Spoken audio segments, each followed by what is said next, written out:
Chez Mohamed Mehdi Haïdar, la calligraphie n'est pas que de la belle écriture. C'est-à-dire, ces créations artistiques ne se réduisent pas uniquement à leur dimension esthétique. Mais il ne faut pas oublier qu'au seuil de ces réalisations plastiques, il y a une recherche, il y a une étude. Autrement dit, il y a tout un travail. Par ailleurs,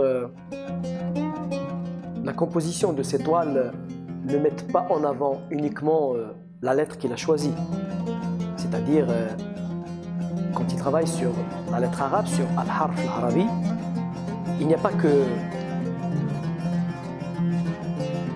que la lettre qui constitue, on va dire, la clé de voûte de sa toile, mais plutôt c'est toute une composition, c'est le choix des couleurs, c'est le contraste entre le vide et le plein, c'est le contraste entre lumière, on va dire, et obscurité, c'est le choix de ces couleurs au niveau du spectre chromatique, pour dire que lui, il n'a jamais prétendu être un calligraphe, mais plutôt c'est un artiste plasticien qui est dans la calligraphie, ou plutôt qui s'est essayé à la calligraphie pour dire, ou bien pour nous montrer en quoi est-ce que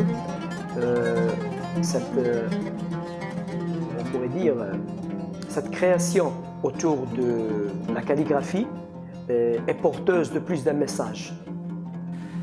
في أعمالي التشكيلية أوظفها مجموعة من العناصر الفنية لقناعتي بقوتها التعبيرية.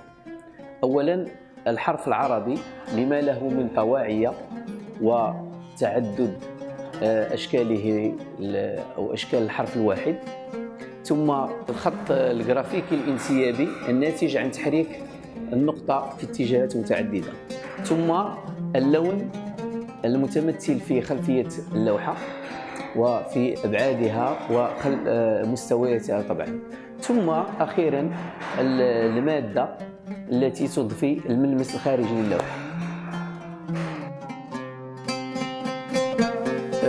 Autre chose que l'on pourrait dire au sujet de notre artiste Haïdar, c'est que initialement c'est un enseignant d'art plastique, on pourrait dire d'éducation plastique, et il partage notamment dans son atelier cet art de vivre, c'est-à-dire autour de lui il y a régulièrement des adultes, tout comme bien sûr des enfants, qui viennent pour apprendre ce qui est basique au niveau de l'art en général.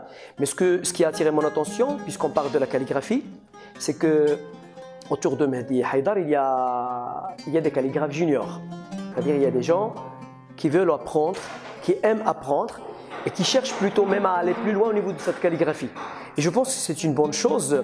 D'ailleurs, en ma qualité d'enseignant de langue aussi, on remarque que quand on lit les copies de nos élèves, il y a un grand problème au niveau de l'écriture, au niveau du handwriting, même en anglais, au niveau de khat al-arabi.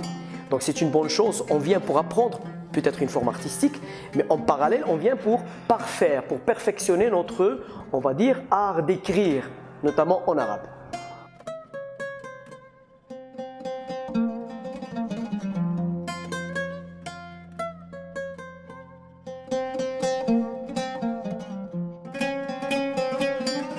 Je pourrais dire au final que Mohamed Mehdi Haïdar, ce que j'apprécie au niveau de son travail, c'est que le fait de le voir en train de se pencher sur une toile, en train de travailler sur un tableau, plutôt sur ses polyptyques, parce qu'on peut voir ça au niveau de son atelier, il y a plein de diptyques, plein de triptyques. C'est quelqu'un de qui on apprend beaucoup de choses par rapport bien sûr à cette culture artistique. Et c'est ce qui me gêne personnellement au niveau de plus d'une forme artistique. C'est-à-dire chez un musicien, chez un chanteur, chez un acteur ou même chez par exemple les plasticiens, parfois on en manque. Je ne parle pas de l'académisme, je ne parle pas de la formation académique. Je parle surtout de cette culture évolutive, changeante, c'est-à-dire on doit être toujours in, il faut essayer de s'informer. Il ne faut pas rester simplement, puisqu'on parle de calligraphie arabe, rester au niveau de tout ce qui intéresse l'histoire ou bien la philosophie de l'art arabe. C'est-à-dire qu'il faut s'ouvrir sur autre chose. C'est ce que j'apprécie d'ailleurs chez lui. Et quand même, on peut assister à quelques expérimentations au niveau de sa calligraphie. On peut trouver sur une toile, il n'y a pas que Al-Harf al-Arabi, il y a même des lettres latines qui peuvent venir peupler ou plutôt carrément meubler une toile.